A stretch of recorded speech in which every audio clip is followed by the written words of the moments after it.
So the big trap is instant pleasure. Like, it's the choosing growth in the moment. The only way to grow your confidence, you grow your business, and grow your income is to choose growth in the moment, to choose the tough decision versus the easy decision, to think about that my decision now might be tough, but it will pay me dividends later. And people just don't do that enough. Should I watch Netflix or should I study my business plan? Oh, Netflix, it's easy. I'll get to my business plan later. Should I eat the salad or the cheeseburger? Should I wake up or hit the alarm? Should I go out and party and drink with my friends, or should I stay back and read and work on my sales script? And almost everyone who chooses the easy decision has a really rough life later. And everyone who chooses the tough decisions has an easy and amazing life. Hey, Sean Cannell here, and I'm so excited that you've joined me for this episode of the Think Media podcast. We're talking all about productivity tips to help you achieve more as a YouTube creator with less stress, and giving you a game plan to finish this year strong and build massive momentum going into 2022. And I promise you, if you stick around until the end of this episode, you're going to have tactical and actionable steps that you can use to grow your YouTube channel and your business right now. Now, I have a guest today, my good friend Peter Voog, who is the author of 6 Months to Six Figures, which has sold a whopping 500,000 copies, and his newly released book, 7 Rules to Seven Figures, the entrepreneur's playbook to freedom, family, and fortune. He's been recognized by entrepreneur.com. He's the world's leading authority for millennials and entrepreneurs. He built multiple six figures by, I think, age 23. By age 27, he became a millionaire. He's been in direct selling. He creates all kinds of different content. He creates different mixtapes. He's got the books. He's an in-demand speaker. And so definitely somebody that, not only that, besides of the accolades and the results he's gotten in business and in personal branding and all these areas, but he's also a world-class family man, a couple kids now. And so I love Peter for so many different reasons, but also because he's no fluff. And so let's get ready to dive into this episode where you're going to learn some really powerful information for making this literally the best couple weeks of your life. And today's episode is brought to you by thinkmasterclass.com. That is our free YouTube class that you're not going to want to miss, but I'll tell you a little bit more about that later in the episode. So let's get into our featured content with Peter.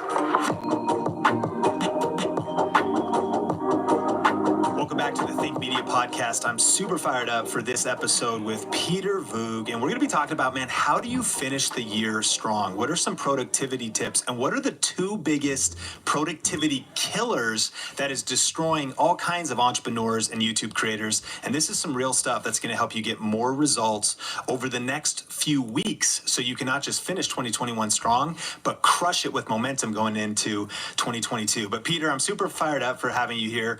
We're talking about the launch of your new book, 7 Rules to Seven Figures, and we'll talk about that a little bit more later, but let's just get right into it with the first and really biggest problem that's holding entrepreneurs back, and you call it the entrepreneur's worst addiction. What is that? It's information overload. Thanks for having me. I love your channel, your content. I've known you for years, so I appreciate you, man. Side note. It's mastery versus overload is what needs to happen, because I think people right now are so obsessed with information. There's evolving technology, there's information overload, there's so much content coming online every second that people are overloaded and overwhelmed. And when you're overwhelmed as an entrepreneur, as a creator, you subconsciously seek distraction. You don't even mean to. So what I see, especially with the young demographic and a lot of up-and-coming content creators, YouTube creators, entrepreneurs, CEOs, is people are so obsessed with consuming and with learning, they forget they have to execute. And that's the biggest problem, is people trick themselves in thinking they need more information when they really need to execute the right information that's relevant to their business and their goals. And I've seen that happen that was me back in the day. And I think about it like this. If it's easy, it's not very valuable to your bottom line or to your future. So reading a book is not that difficult. Like, you don't need a lot of, there's not a filter system. You could go to the store, get a book, you could order on Amazon, that's great. But executing what's in the book and seeing results is the hard part. And I see most people just don't want to get to that hard part. So instead of executing or getting outcome focused, they simply just learn more. And what happens when you learn without executing is you don't know what action to take. You have no clarity. You have noise in your head, and you get overwhelmed and frustrated. So I finally made a list of like, okay, I need to make sure before I take any new information on, did I execute my previous information? Is this information I'm taking on relevant to my 6-month vision? Is it relevant to my end goal? Is it taught by someone who is the best at that subject so I don't waste time?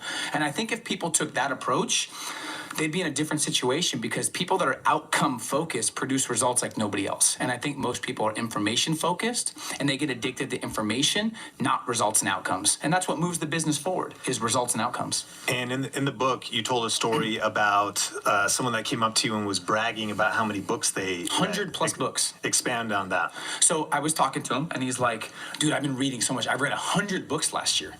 I'm like, that's great. What do you, and he still had a position that he didn't like, and he wasn't moving forward in his entrepreneur ventures.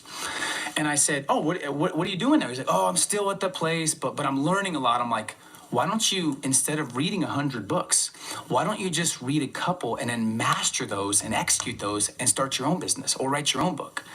And a light bulb just like popped off in his head, because he never had thought about executing or producing. He was only thinking about consuming because he liked to feel like he was getting smarter, which is great.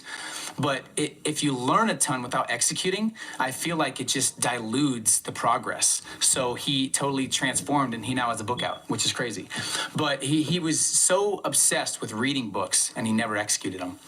Man, that is probably the message of now. I can't even think of a bigger challenge, right? We're talking about the two things that'll kill your productivity. The first one is this information overload, and then we'll get into some productivity tips. But you wrote in the book, this is what's happening every minute right now. Facebook users are sharing 2.5 million pieces of content every minute. Twitter users tweet nearly 350,000 times. Instagram users post 500,000 new photos. YouTube users upload 72 hours of new video content. Apple users download 75,000 apps, 200 million email messages, and Amazon, meanwhile, has generated over $283,000 in online sales every minute. So there's this deluge of information. And consumption. More books to read, more Instagram to scroll on, more YouTube videos to watch. And we talk about this a lot. Are you creating more than you're consuming? Mm-hmm. And most aren't. And people are over consuming. So if you want to boost your productivity and really finish the year strong, or even if you're watching this whenever, man, if you lower how much you're consuming. And so that's another point in the book. You talk about how you've limited the books you're reading, what you're listening to. What's kind of your... Yeah, that's crazy. So I did an experiment 2 years ago where I only listened to one podcast. I had one mentor. I listened to just one person I respected that was doing what I wanted to do. I didn't listen to a bunch of other podcasts. I didn't read a bunch of books. I think I read 1 or 2 books that year, or maybe even 1 book. And because I was so focused on my mission, and because I was so clear on exactly what I wanted to accomplish for the business, that was the best year I've ever had in my life, results-wise, income-wise, success-wise, peace of mind-wise, happiness-wise, and everything. So I consumed the least, and I was the happiest with the most results. So I was like, dang, I'm onto something here. I only like to put things in the book or share things that I've actually experienced, that I've gone through the trenches with and had a bad experience or a good experience with. And that was a big game changer. What I focused on more than ever, Sean, was knowing myself. What you don't know about yourself controls your life. So I realized I was consuming so much because it made me feel smarter, but feeling smarter and actually being smarter and creating something is different. So that was a year where I lowered the time I spent consuming, and I just focused on producing, and it was the best year of my life. Yeah, that's so powerful. And so how can you lower the amount of information you're consuming? Of course, I mean, keep listening to the Think Media podcast. Well, it's smart because it's tactical. Yeah, I mean, check out Peter's pod. Those are the 2 podcasts, Young Entrepreneur Lifestyle. Get this book, but it's the one, I mean, but in realness, a lot of us probably are ordering too many books. Mm-hmm. We're not even reading them all. Mm-hmm. And our focus, and we're ultimately also trying to execute on 45 different strategies. And listen, I've had people tell me, Sean, big influencers, friends of mine, hey, when you talk about the mastery thing, you're going to kill your sales and your book sales and your friend sales. But I value truth and what actually helped me and what I really think can help people over sales. Yeah. So it's like, if I say mastery versus overload, if people are like, I won't read your stuff, that's fine. I Yeah. want what's best for you. Really So good. when we say this stuff, it's like maybe they won't watch our stuff as much. I don't care as much. I care about them actually growing a real business that helps their family and gives them freedom. That's powerful. And would you agree that, I mean, we'll get to this in the tips, but you need to figure out what is the number one thing you want to move the needle on over the next 6 weeks, over the next 12 weeks. And the book you read or the podcast you listen to should move the needle in that one area. That's it. Why are you studying email marketing if actually you need to get your health in order? Yep. Why are you studying YouTube if actually you're not even clear on your business, your brand, your positioning, and everything else? When actually we'll be here for you. Your stuff will be there, but what is the thing that's going to move the needle and shut out all this other information? The other thing, Peter, is like the anxiety is up, depression's up. I think people's attention spans are shorter. This information overwhelm is actually toxic. Mm-hmm.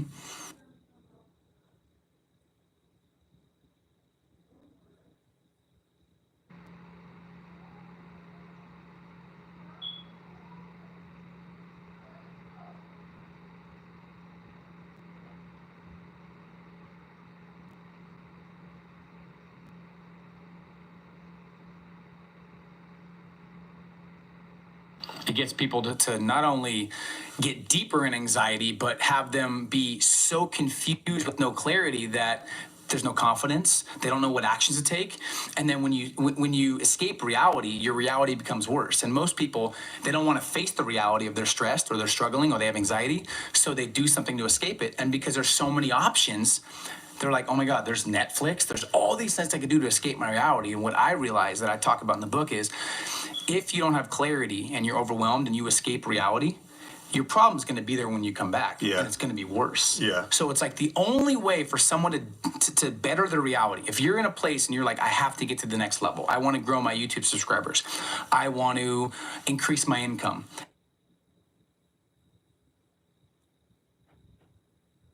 You have to deal in reality first. Only way. And people don't like looking at themselves in the mirror. I've done it many times and it hasn't been fun to kind of call yourself out or face reality. But what other way can you improve your reality? And if you look at the majority of society, they're in the same spot they were 5 years ago, sometimes worse. But if you ask them if they're going to crush it the next 5 years, they're like, oh, of course I will. I'll be way out of this situation. Fast forward, they're not.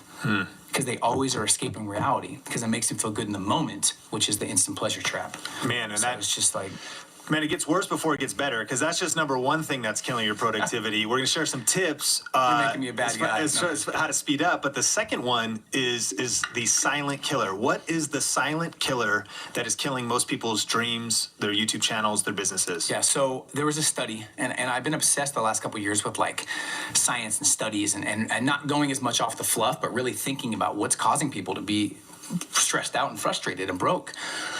And there was a study about any family or any kid that grew up in a family that was in survival mode, the lower income families, which I have such a deep conviction to help them because I like helping inner city kids. I work with them in Seattle. That's how I built a direct sales business, is working with kids lower income. So I really feel for what they're going through. A lot of them don't have any guidance.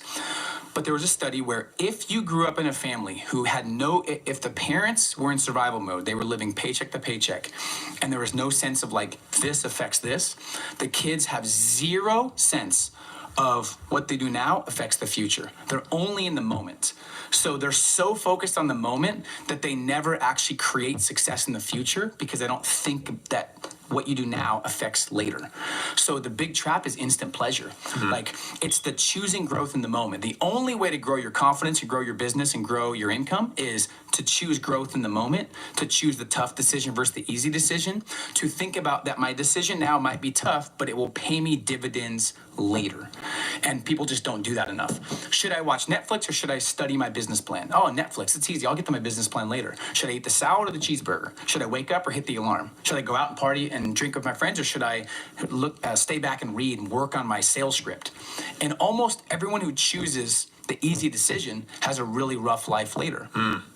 And everyone who chooses the tough decisions has an easy and amazing life. So I was choosing the easy decisions when I was 22, 23, and it caused me to go broke. Shocker. Yeah. So I'm having fun, I'm partying, I'm spending my money, I'm not making much, but I'm just like making the easy decisions. I'm going home every weekend because I don't want to pay for certain things, and I'm homesick when I leave to start my business. I'm broke and stressed.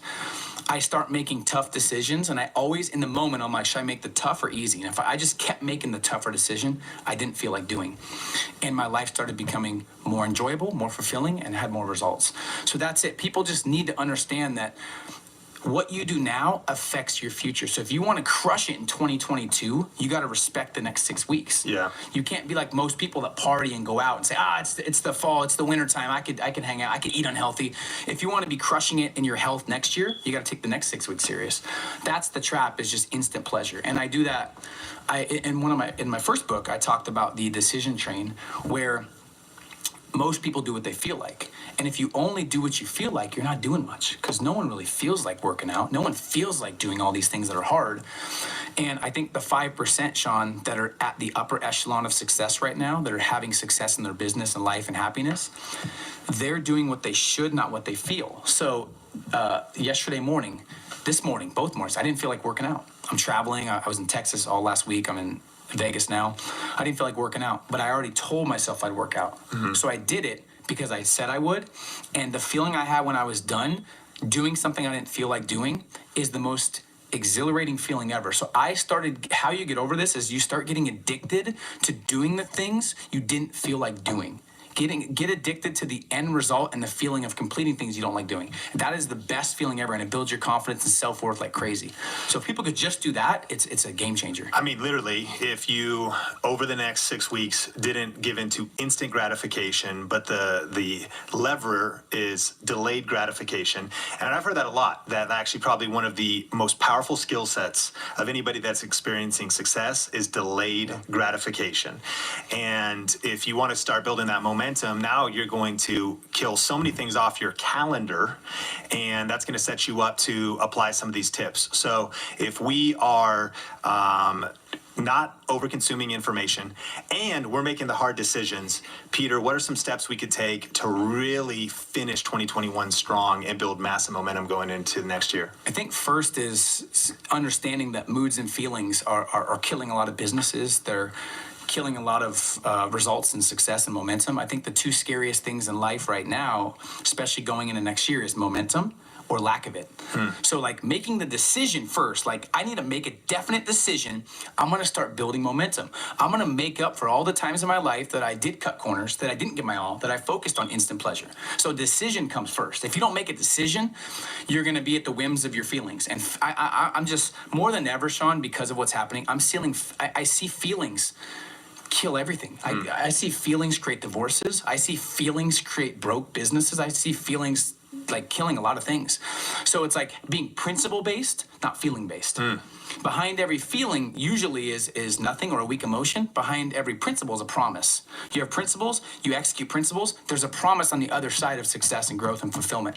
So I think if they were to really crush the last 6 weeks, it's first understanding what is your interruptions that have killed your momentum in the past. Think about it logically. In the last year, what has killed your momentum?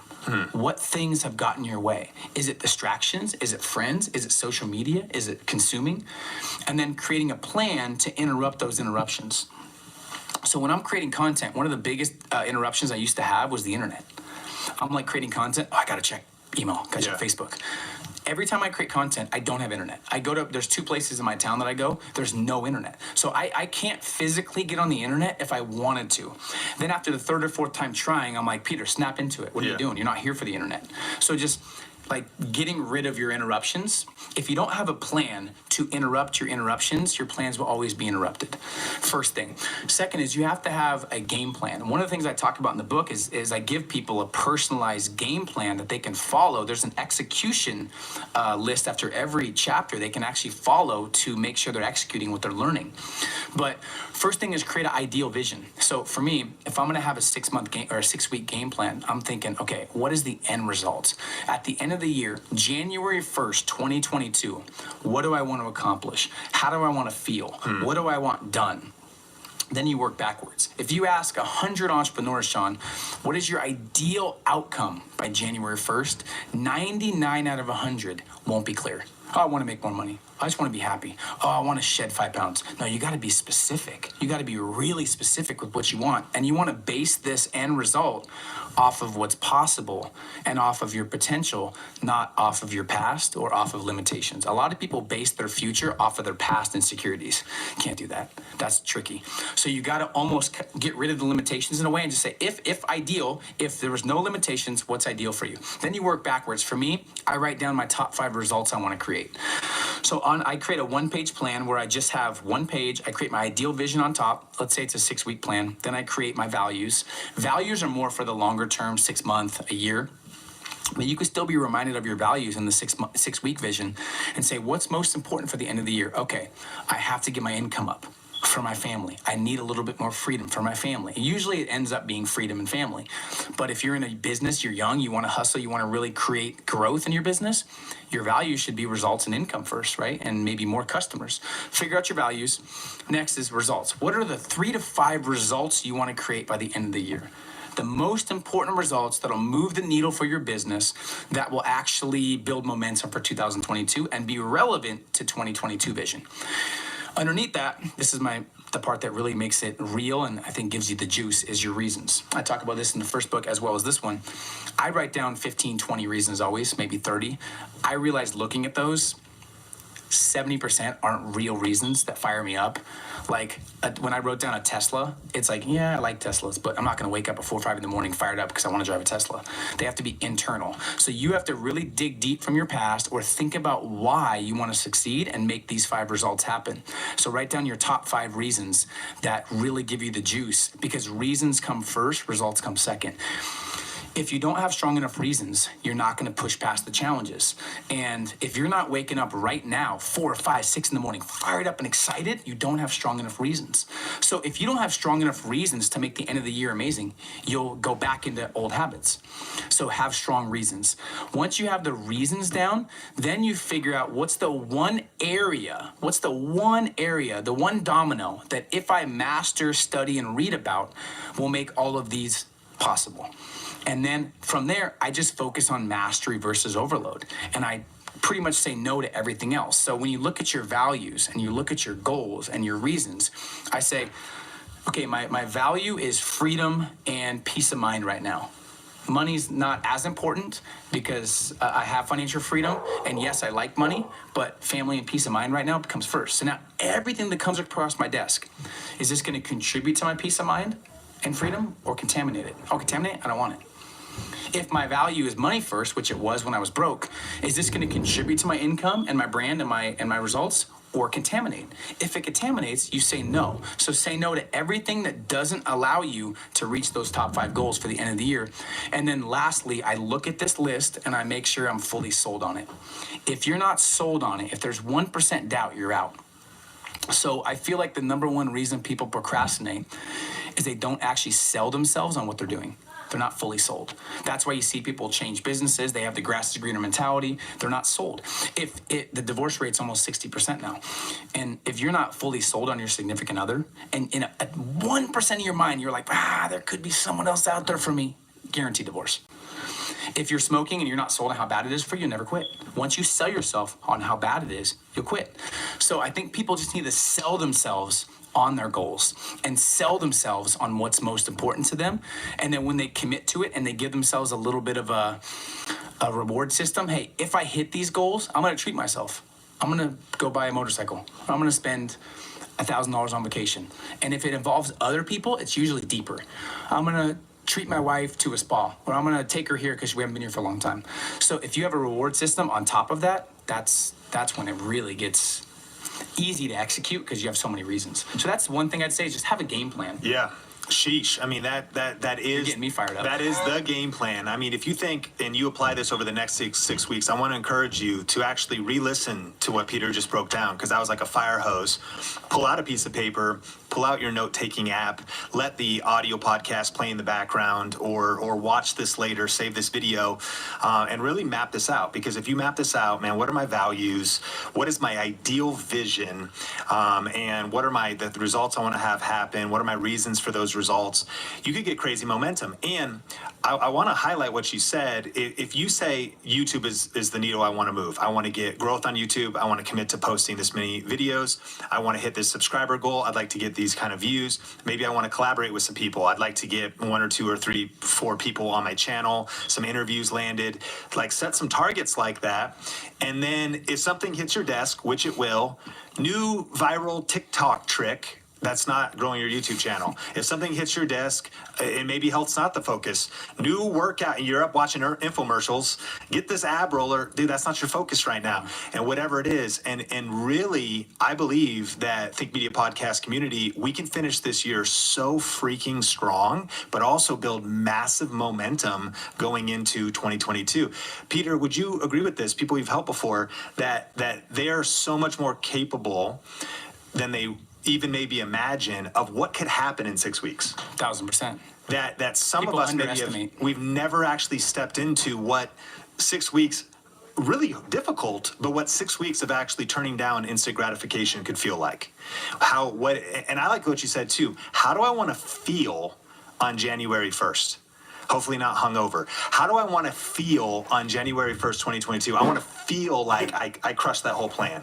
I used to tell my sales team, we always had our company sales would go like this in December, and ours would always be number one in the entire company. Because I flipped the script. I said, there's 2 types of feelings you can have as a human being in the holidays in December, January. One is proud and accomplished, and one is with regret and frustration. Sure. And what you do right now for the next 6 weeks will determine what feeling you have. It's time. Frustration and regret, or proud and confidence. Man, this is such a real mindset. We drift in the mindset of, oh, I'm going to give in to what everybody's doing. I'll probably, 5, 10, 15 pounds I'm going to gain. So many different parties. I'm eating so many cookies and whatever. You do you, but how's that going to feel? Yeah. You're then going to be like, oh, it's January. That's why I got to get back in the gym. Oh, I kind of just neglected my YouTube channel. Like, you could treat this whole season different, and you'd end with a whole different result. And Peter, I like how you live your life, because you live it on the opposite of what most people do.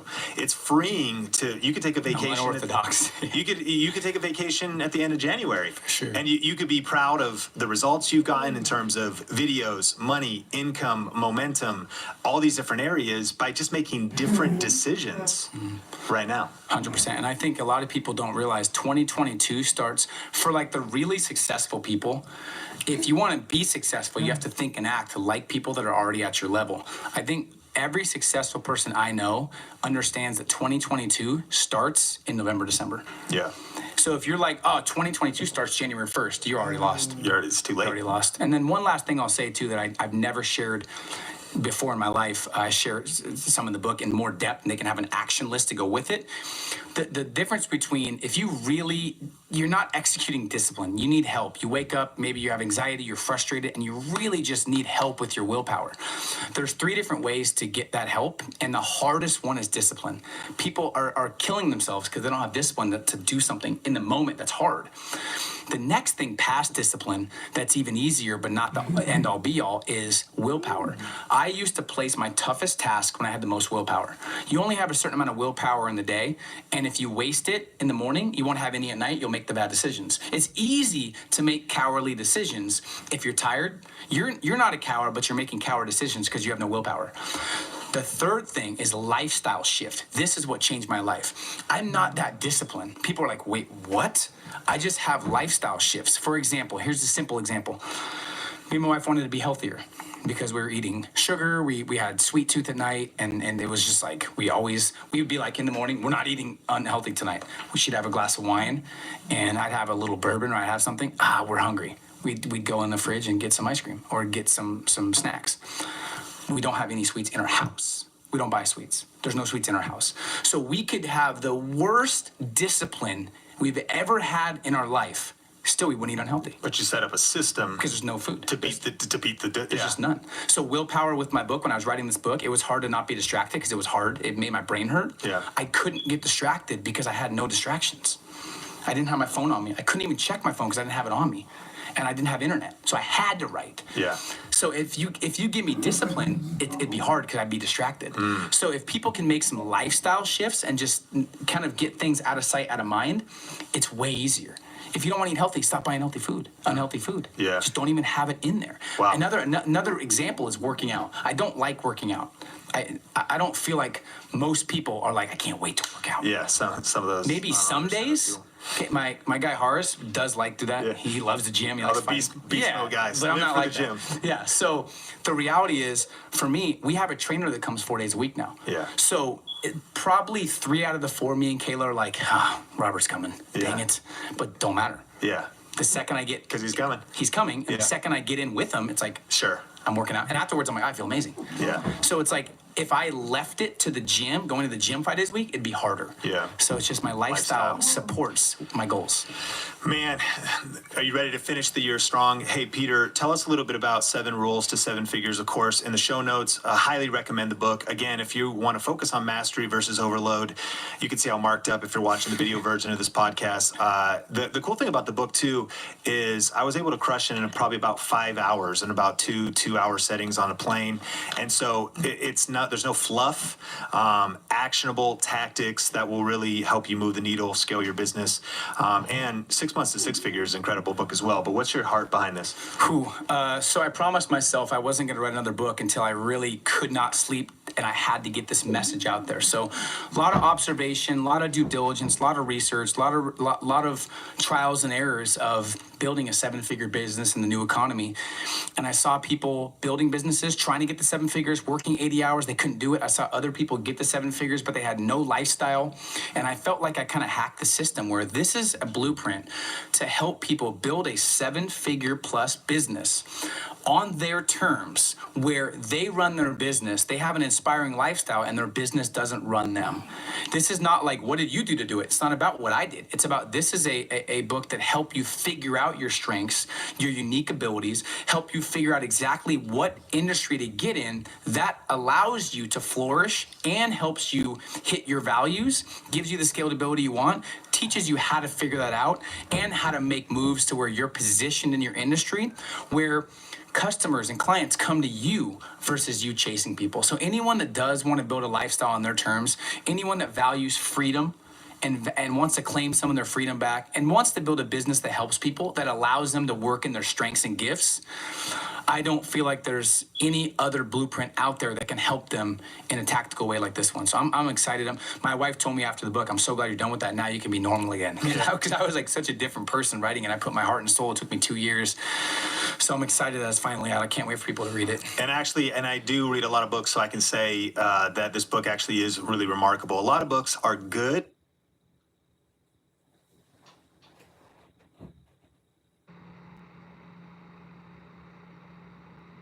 But they're only about 25% of the main point, and then the rest of the book is fluff.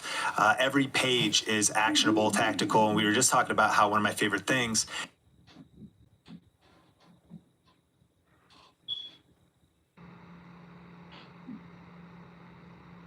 is every chapter has an execution plan. You are so obsessed with implementation and not just information. I don't want them to go to the next chapter until they execute something. Yeah, you live by that. And so this book's definitely worth your time. You can check out that and all of Peter's social media and whatnot to follow him, connect with him in the show notes. Peter, thank you so much for coming on the podcast. My pleasure, man. Thank you. IRS e-file is now open. Snap your W-2 and file your taxes 100% free. Plus, get your biggest refund. Roughly 37% of filers qualify. Simple Form 1040 return.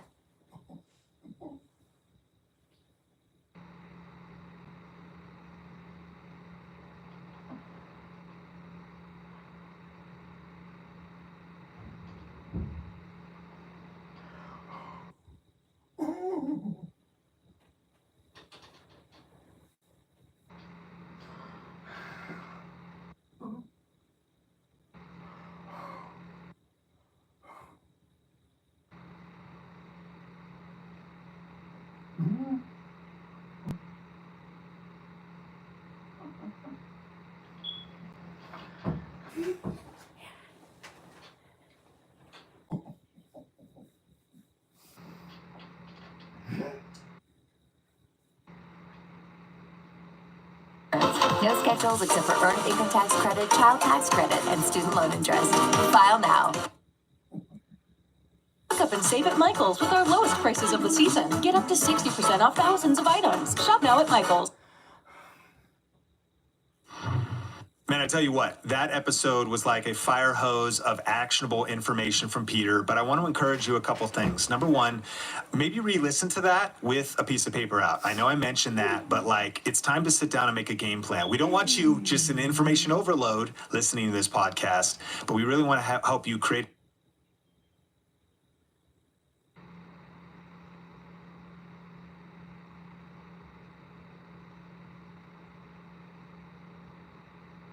a game plan right now. And so take some time to actually put a plan on paper. And I guarantee you, this could be the best couple weeks of your life. It could give you the momentum needed to end the year strong, but also really set you up for massive momentum going into 2022. Secondly, if you would say that the number one area you want to move the needle in right now is your YouTube channel, the number one area you want to grow in right now is YouTube. To be fair, as Peter said, maybe it's not. And that's cool if you've identified a different area you need to grow. But if it's YouTube, then do not miss the thinkmasterclass.com. Today's episode is brought to you by our signature class. It's a free web class that we just updated where I actually break down in detail the one strategy we're using to generate over 50,000 views every day on YouTube. You can watch it for free. You just go to thinkmasterclass.com. In an hour, you'll be able to take notes and get my best strategies for growing your YouTube channel right now, even if you're just starting. And then at the end of it, we also tell you about how you can go deeper with us in our program called Video Ranking Academy. But here's the deal. If you just want to check out the free class, don't miss it. We update it from time to time. It's not always available, but right now we have the replay available. And so definitely check that out. And it'll be absolutely worth your time, especially if YouTube is the area you want to grow and build momentum in as we go into 2020. Now, for the comment of the week, and shout out, thank you so much for reviewing and rating the podcast on Apple.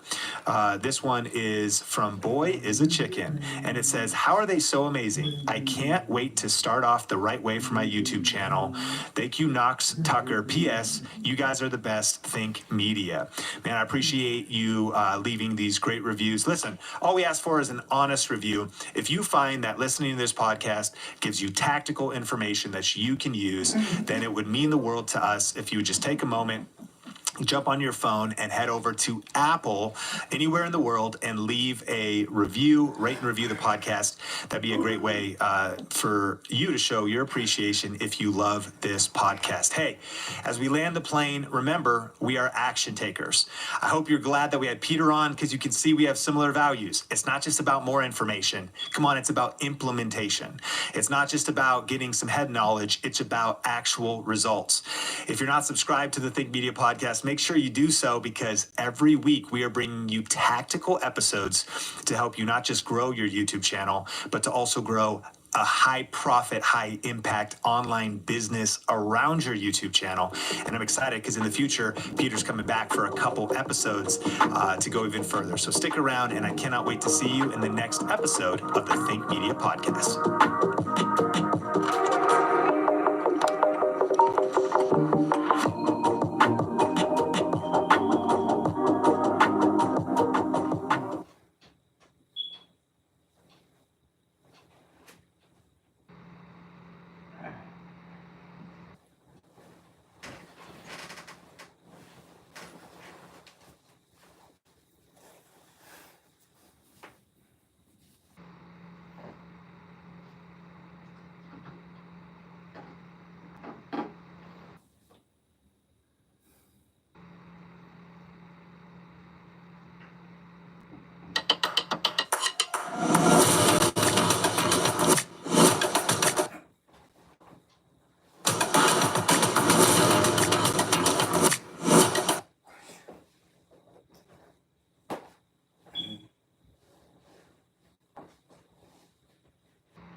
You get focused and disciplined, and you really know what you're doing. You pick a proven and profitable niche, and you build it around your strengths. You could be earning a six-figure income, doing something you absolutely love. Teacher, astronaut, soldier, banker. When I say these different types of careers, you know exactly what I'm talking about. But what happens when I say YouTuber or content creator? It gets a little more fuzzy if you're at Thanksgiving with Uncle Joe, right? Well, in today's episode, we're going to be breaking down what it actually takes to be a full-time content creator. Because did you know that a study just came out that said content creators are one of the fastest growing small business types right now? My name is Heather Torres, and I am your host of the Think Media Podcast, the #1 podcast to help you grow your influence on YouTube and then turn that influence into a high impact and a high profit YouTube channel. And I am so excited that you are here today. And if today is your first time listening to the podcast, I want to say welcome. If you're new here, you can subscribe to make sure you don't miss an episode because we are dropping more and more content every single week. So stay locked in and loaded for that. And today's episode is brought to you by a couple special things we're doing here at Think Media. #1 is we are giving away a brand new YouTube studio. Yes, this means camera, lighting, microphone, and so much more. And in order to enter, we would love for you to fill out a simple survey for us. It takes about 5 minutes over at winthistech.com. You can fill out that survey, be entered in to win this amazing giveaway, and maybe that will be showing up at your doorstep for this holiday season. And the second announcement is that we are hiring here at Think Media. You can go to workwiththink.com to get all of the details of the new job roles that we have available for you, as well as a new internship program that we are starting. So if that sounds like something right up your alley, you can go to workwiththink.com for all of the details. All right, let's get into today's featured content where we are breaking down the data, the facts, and pulling back the curtain on what it takes to be a full-time content creator.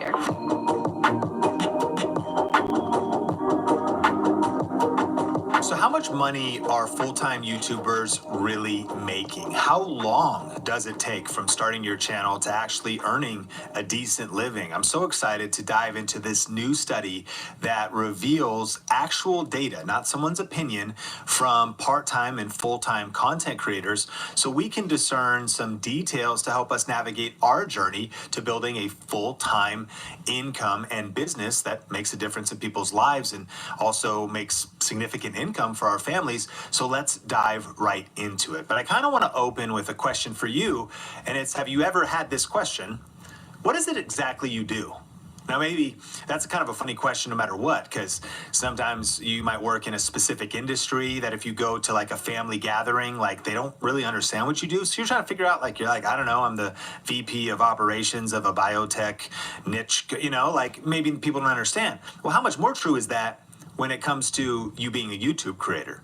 Like, have you ever been, you know, you're driving in an Uber? I know that happens to me. I'm in like a Lyft and someone's like, so they go, yeah, so where are you headed? I'm like, to a conference. They go, oh, what do you do? And I'm like, and I get stuck. I'm a YouTuber. I usually say, I'm like, I'm in marketing, or I say, I run a media, what do I say? We do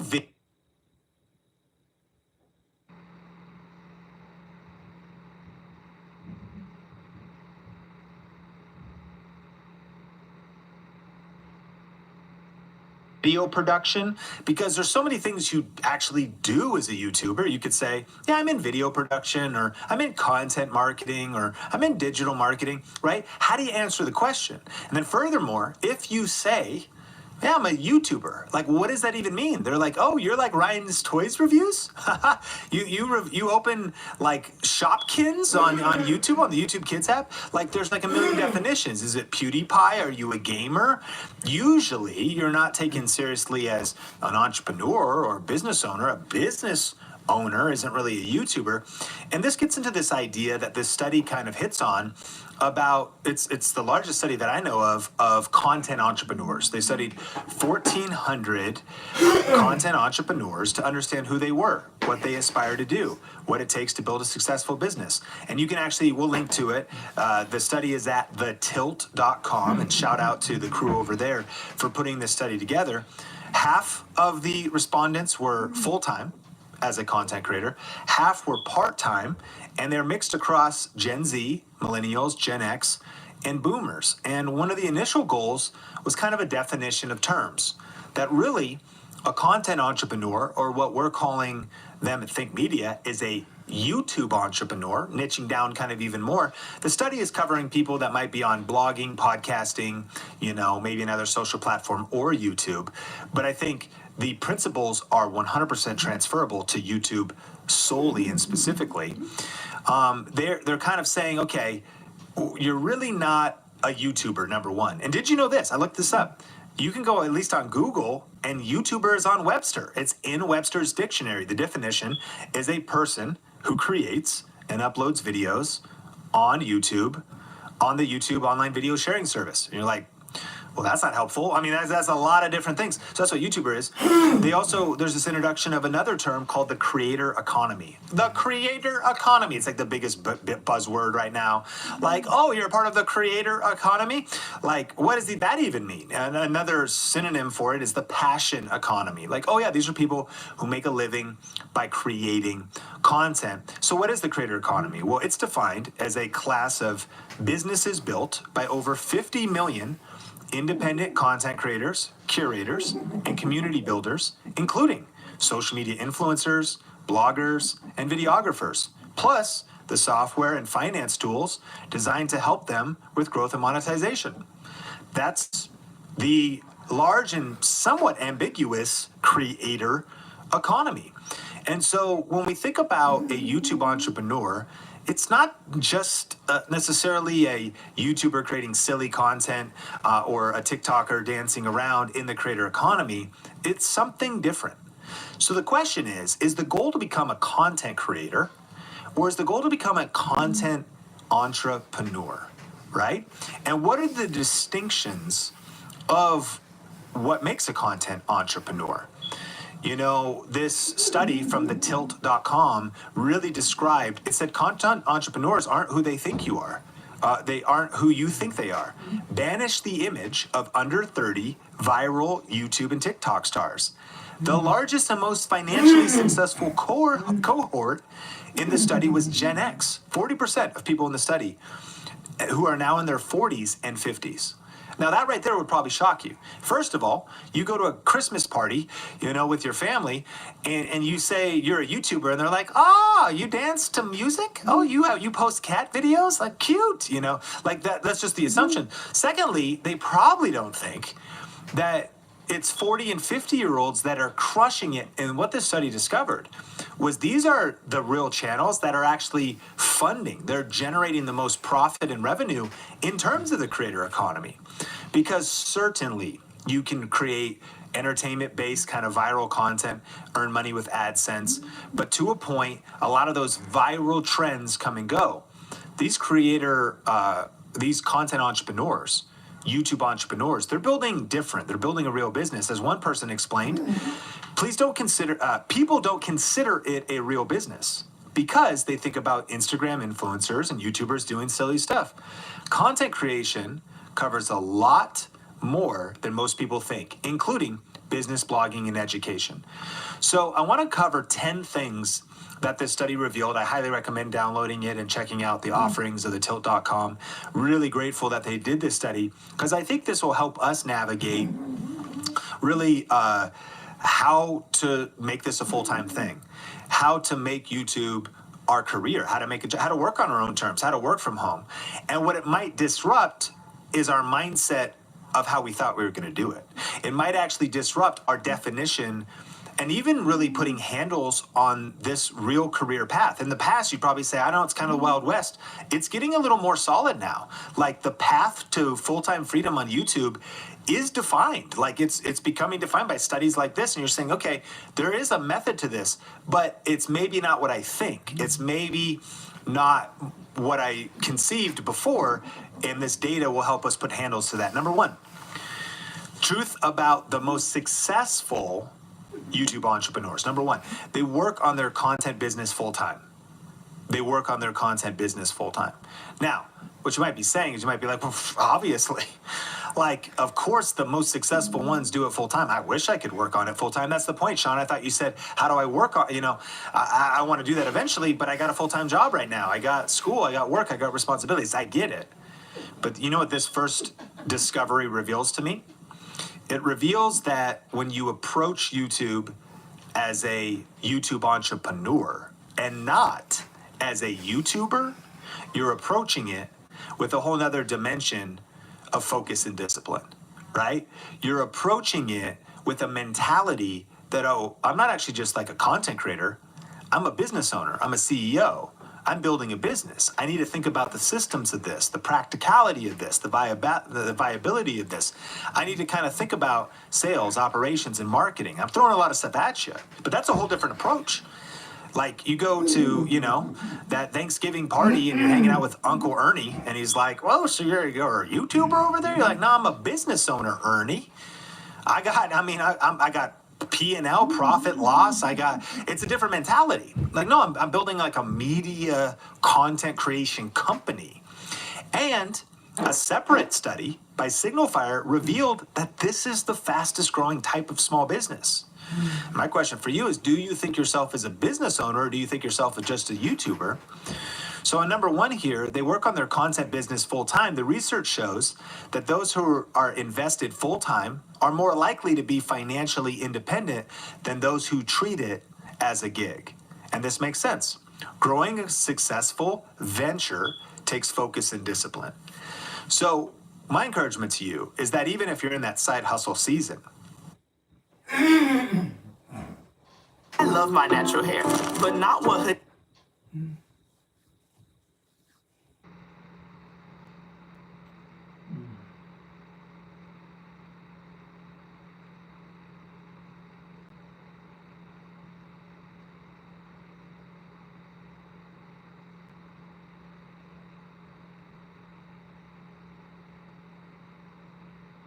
These were doing to it. So I made my own. Chase and Philly helps my business grow one hoodie at a time. Get financial guidance from bankers in your community and convenient digital tools all in one place. Chase for Business. Make more of what's yours.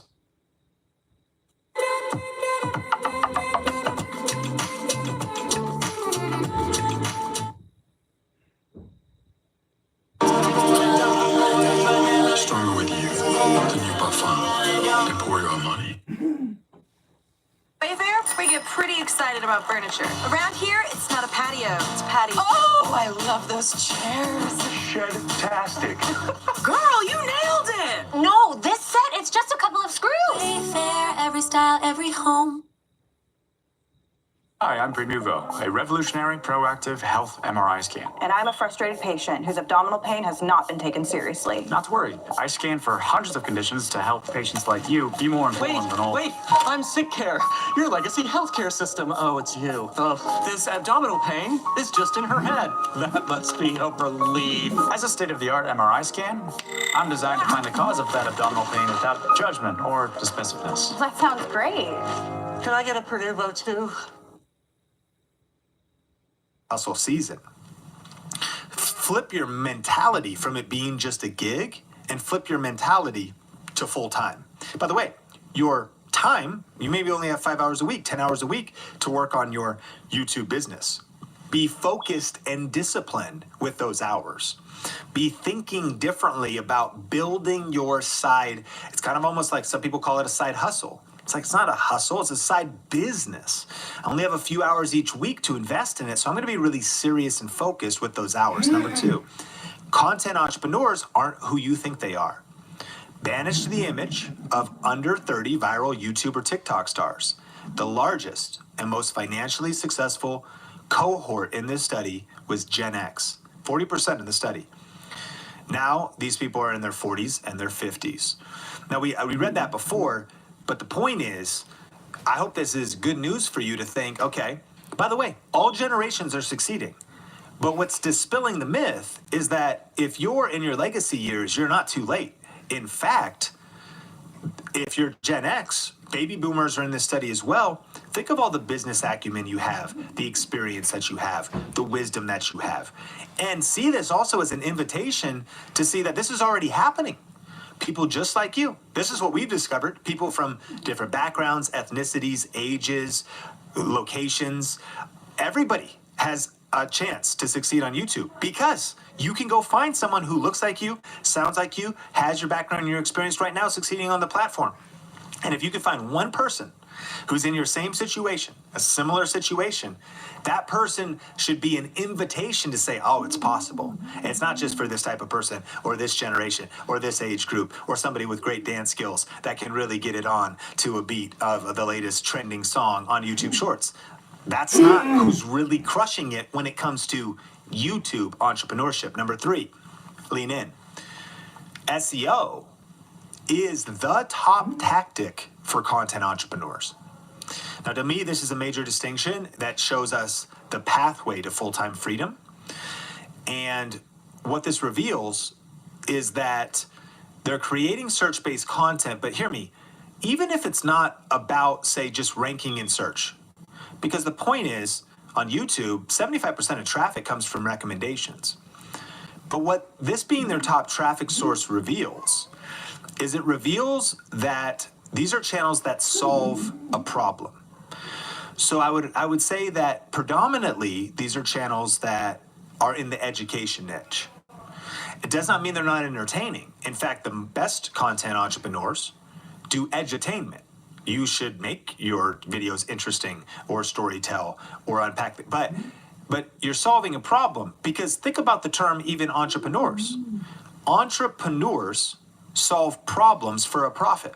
If you're going to build a real business, you sell toothpaste to help people keep their teeth clean. If you're going to build a real business, you sell a meditation app like Headspace to help people declutter their mind and relax at the end of the day or get their focus back. If you sell supplements or food, and hear me, like I even think about Think Media, we help people build their influence with online videos. Specifically, I grew the channel with the one main vehicle was camera review videos. What's the best camera for YouTube? As a problem, there's products being sold, the cameras. I am actually kind of like a middleman because I just get the affiliate income in the middle, but I'm solving a specific problem. You can go the path of having millions of views and entertainment and making money off YouTube AdSense, absolutely. But for this study, SEO is the top tactic, which is how people grew their audience. Now, the number 2 top tactic was hashtags. Now, obviously, hashtags are most relevant on Instagram. But what does that reveal? The same truth, that you are gathering in search-based interest, you're creating interest-based content. So if people start following yoga hashtags, they might be a good customer for a yoga app, yoga blocks, cool Lululemon yoga leggings, the water bottle, the full thing. Is there a business model around the industry? See, hashtags point to industries. SEO points to industries. I can't sleep at night. I'm dealing with chronic pain. I need help with my taxes. I need help with this or that. There could be supplements. There could be sleep tools. There could be books that give you tips on understanding sleep. There could be books on how to buy and flip properties, right? SEO is the top tactic, and hashtags was number 2 for these content entrepreneurs, these YouTube entrepreneurs. That's a huge insight in maybe how are you positioned? What niche are you picking? What's your channel all about? Number 4, here's the top industries of this particular category of creators. The biggest one, 19%, is business. Second is marketing. So the top 2 are people helping people solve business problems. The second one, helping people solve marketing problems. The next one, education. Next, health and fitness, 9%. Lifestyle is 7%. By the way, lifestyle is one of those ones that we get into on YouTube where I'm a lifestyle creator. Fair, but what does that mean? And it could mean I help people, I put drops in my coffee in the morning, CBD drops, they're delicious. And then, I'm just kind of lifestyle, I travel but it's a thing, but by the way, it's 7% in terms of these YouTube content entrepreneurs, right? Arts and crafts and DIY is on there, 3%. Entertainment, science and tech, travel and events, and cooking food. Now, if your niche was not just listed, It doesn't mean that you can't thrive as a YouTube entrepreneur, but success leaves clues. So there's something about saying, okay, these are the top 10 industries that were actually in this study. Again, half of these 1,400 people are full-time. The other half are already part-time and earning money. And so this goes into the idea again, have you chosen the right niche? Have you chosen the right channel topic? Have you chosen a proven and a profitable niche? Number 5, the study revealed they have a business mindset. They're focused on the financials and the structure of the content business, how to monetize, how to diversify, how to build an asset rather than a cult of personality. And content creation isn't how they spend the majority of their time. See, this is a whole different mindset. Most people that want to be YouTubers, right? And you're in the Uber, what do? I'm a YouTuber. Oh, I know. I watch PewDiePie. Oh, I've heard of those. I've heard of the Paul brothers. I hate those guys. That's cult of personality. And that's cool. Here's what I want to encourage you. Just be like self-aware. Be more bold and more confident in what exactly it is you want to build. Who do you want to be? What is your goal? What do you want to be in the future? And I suppose if you're like, no, I literally want to build a cult. Well, that's kind of weird.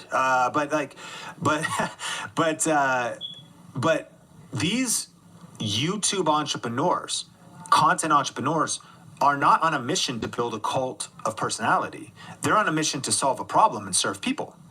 They're on a mission also to build an asset because, in my opinion, and by the way, I've been potentially, early on I saw YouTube, I'm like, whoa, small town kid, like I could get like lots of views, like people would watch me. I'm glad that I actually matured past that, grew past that, because now I'm like, I actually kind of want to be less known.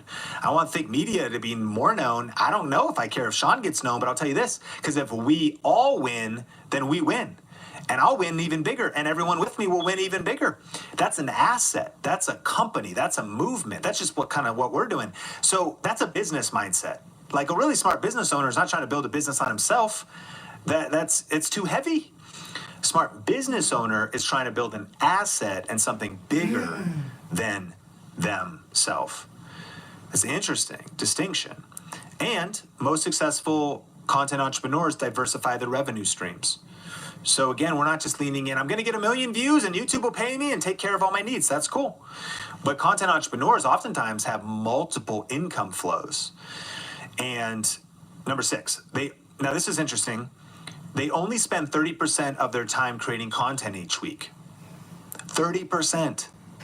Well, Sean, what do they do the other 70%? That's actually a really good question to ask if you're unsure for building maybe something different than you're building right now. Like if you're not getting the results you're getting right now, then maybe you need to do something different. And for the YouTuber, they'd probably say my number 1 job is to just make YouTube videos. Forget everything else. And again, that is a path. But for the content entrepreneur, again, they're thinking about, man, how am I going to monetize? Am I building out products? Am I really setting up strategic brand relationships? Am I building out a team around this? Is there systems around this? What are they doing with the other 70% of their time? Are they writing a book? Are they building out something they can sell? Are they writing an ebook? Are they creating an online course? Are they managing an online course? Answering social media, making connections, going back and forth in audio DMs with somebody on Instagram off platform because they're cultivating that relationship that could turn into business? Are they fulfilling on coaching or consulting? There's a lot of things you could do as a YouTube entrepreneur. And the study revealed that literally only 30%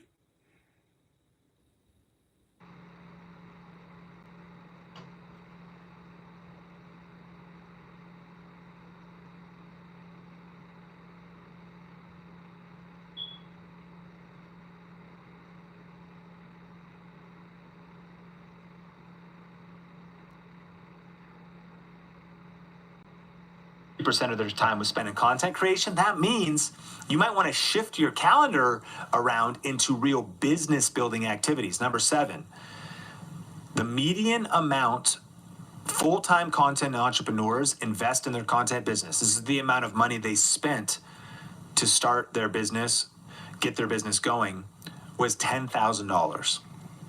That number might shock you. 1,400 people studied, though, part-time and full-time.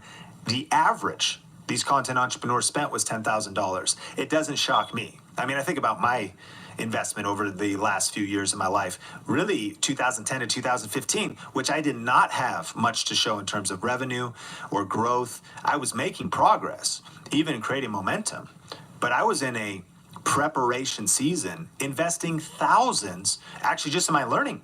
I was buying cameras and lenses, and I buy a light kit, but I was buying plane tickets. I was buying event tickets. I was buying online courses. I have a voracious addiction to books. To this day, I buying books, investing. So it's actually not surprising to me where that 10K is allocated is different. And here's the cool thing about this industry is, of course, you can get started with your smartphone. But this goes back to kind of like number one, these content entrepreneurs are full-time. They're serious. They're focused and disciplined.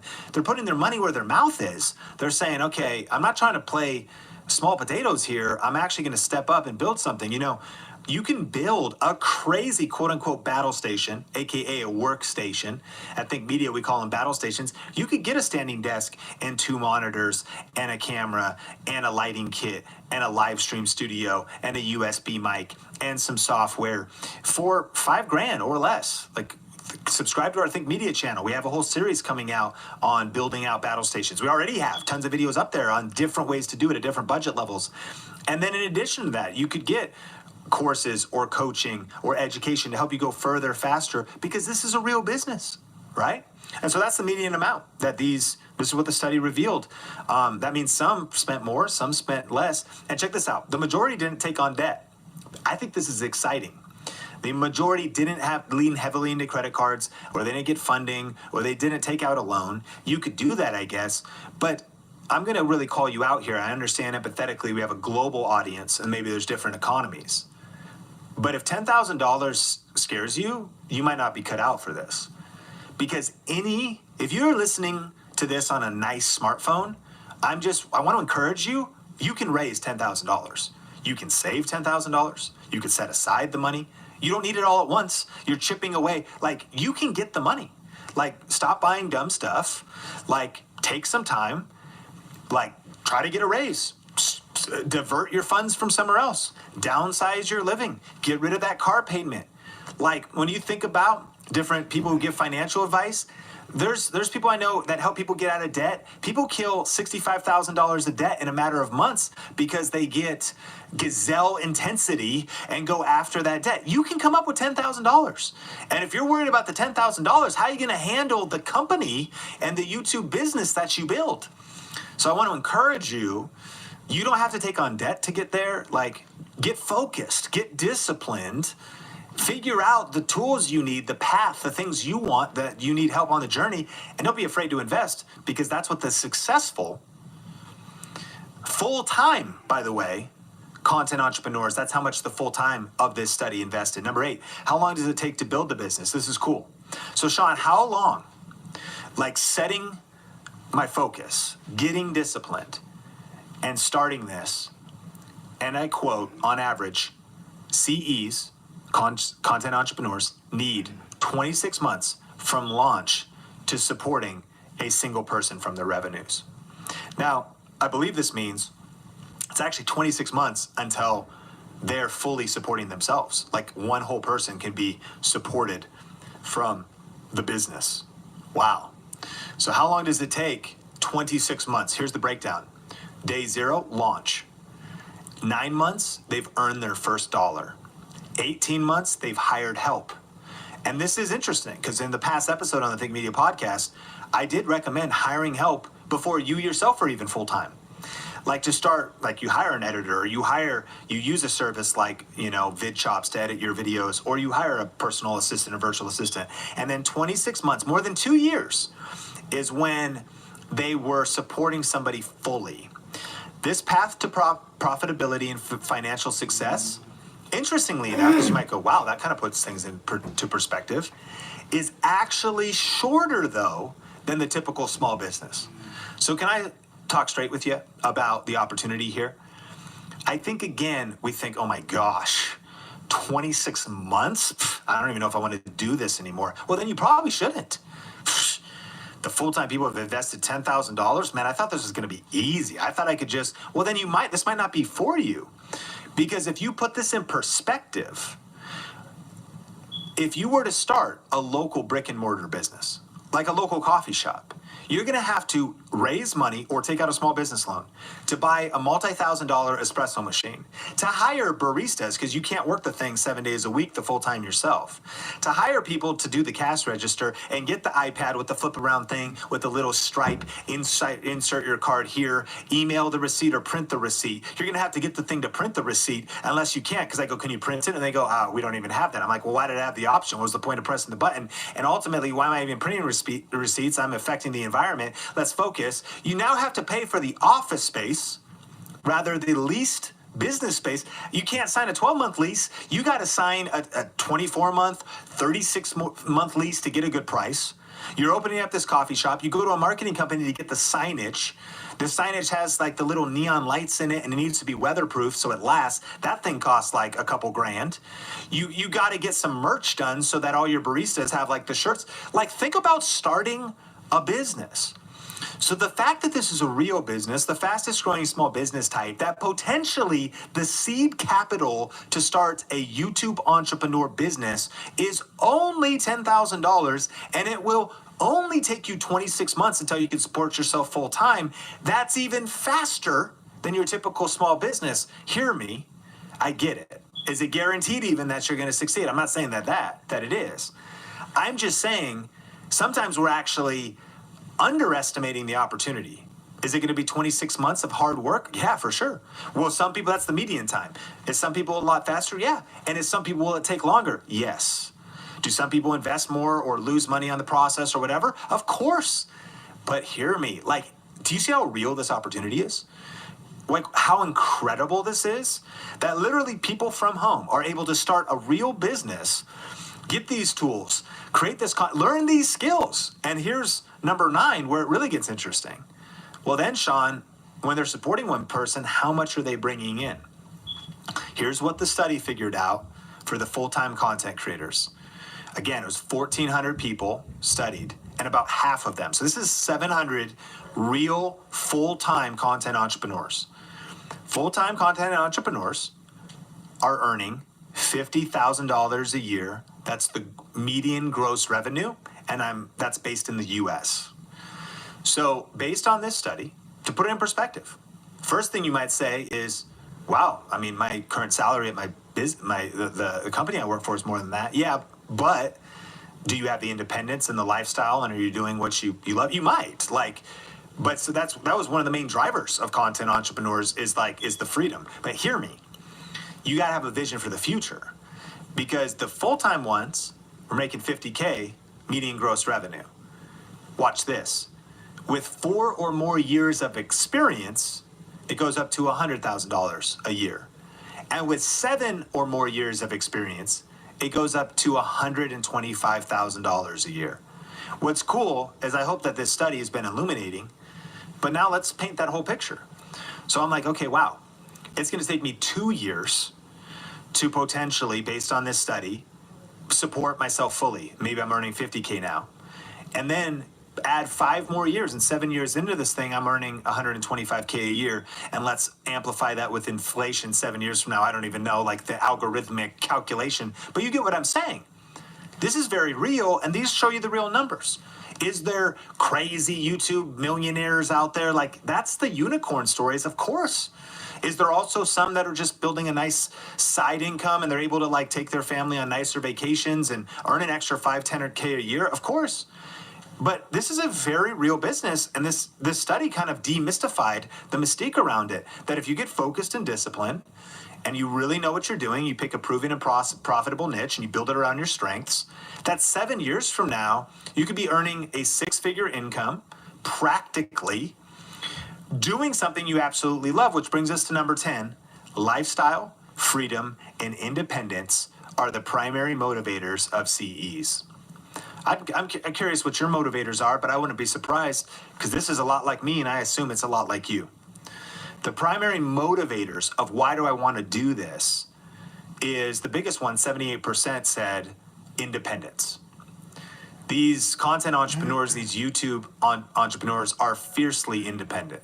You know, we don't want to work in that necessarily typical 9-to-5 corporate environment, commute to work every day. We want to be in a place where we have freedom. We are able to be creative. 73%, the ability to pursue their passions. So would you be willing to give up? I believe you can hit all of your wildest financial targets, but I think there's another option. You might be being like, man, my $80K a year salary is really comfortable. Well, would you take 60 to be able to be a YouTube entrepreneur full time and do what you want? By the way, maybe in the short term, would you be able to go down to zero, quote unquote, lean into your savings to build out the business for a couple years? Because it's going to take 2 years to either build it on the side or hustle and then start scaling up the money so that you could pursue your passion. 69% said so that you had flexible work hours. 60% said so that you would actually enjoy your work hours. These are the reasons and the benefits of being a content entrepreneur. 59% said so they could challenge themselves. Maybe you're like, my job's cush, man. I got the money. It's kind of cool. I like, it's all right. I don't love my boss. He's all right. People I work with they're cool. But here's one of the things we need as humans to live a fully charged life. We need challenge. See, we're not shrinking back from challenge. Challenge is when life gets interesting. And it's a whole, you step out onto the waters. He called me out upon the waters, right? You step out on the waters when you start your own business of being a YouTube entrepreneur. It's challenging, but it's also exciting if that's your ambition, if that's what you want to do. It's 43% to earn more than a traditional job. 43% said to choose where I can live. Content entrepreneurs agreed that you have location freedom. If you have an internet connection, you can really do this job, this career, for more time with my family and friends, more time to pursue my hobbies, and ultimately to prove myself to others. So ultimately, how much do YouTubers earn? It's a whole range, but this is pretty accurate. You'd be stunned by the long tail of people earning 35, 50, 80, 100, 125, and beyond per year as YouTube entrepreneurs. And how do you make YouTube your job? Well, I hope you're subscribed to the Think Media podcast. Stay connected with us in this community because that's our mission. We want to help 10,000 purpose-driven people create a full-time living doing what they love while making a difference in the world with YouTube and online video. My story was I started shooting videos in my bedroom. I started shooting videos for my church in 2003. So I knew about cameras. I self-taught in video, lenses. I started a media production business. So I took the thing that I had learned and the mistakes I had made, and I started to do tech reviews and tutorials on YouTube around cameras, lenses. What's the best camera for creating content? What's the best microphone? Early videos that did really well, best video editing laptop. How to change an SSD drive for the hybrid drive in my Toshiba laptop. Got like thousands of views with an affiliate link, and I was able to earn money that way because I was solving a specific problem. That was my journey. I built a 6-figure income myself, and now myself and the Think Media team are on this mission to say, hey, we've learned a lot on the way, made a lot of mistakes on the way, and we believe we can help you get there further, faster in your journey of, if you want, becoming a YouTube entrepreneur. So stay locked in with us in this community. I hope this episode served you, and I can't wait to see you or hear you or you hear me on the podcast in the next one.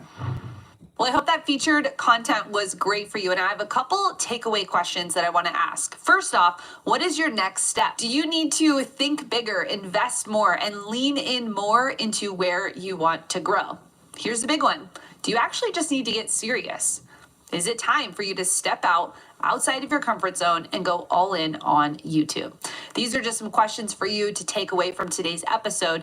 And I want to thank you for being a part of the Think Media community.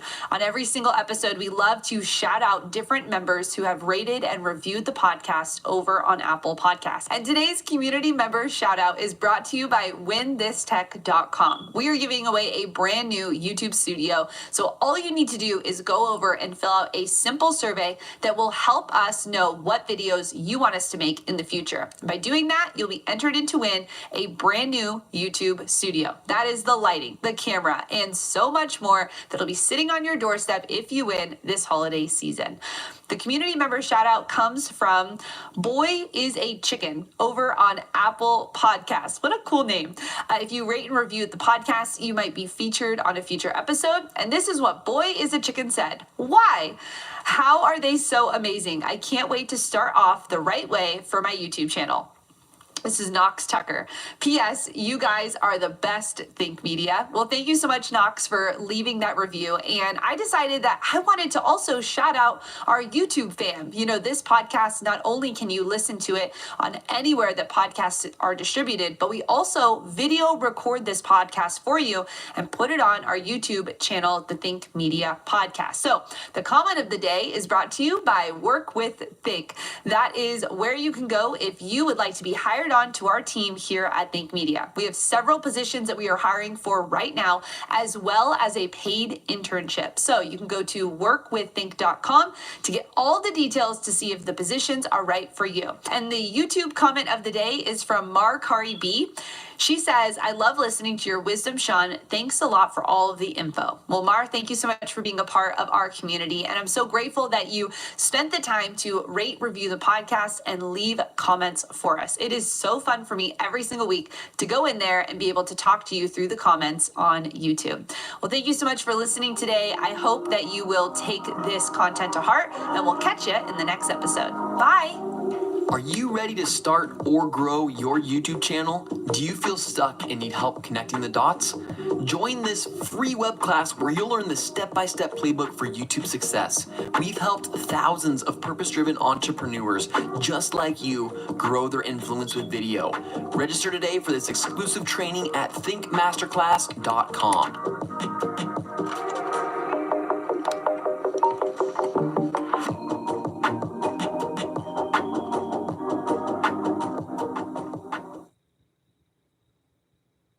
A tasty take on a soft, bite-sized blondie.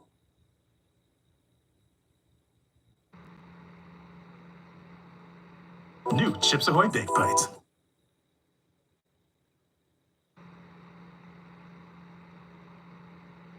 There you are. I'm looking all over for you.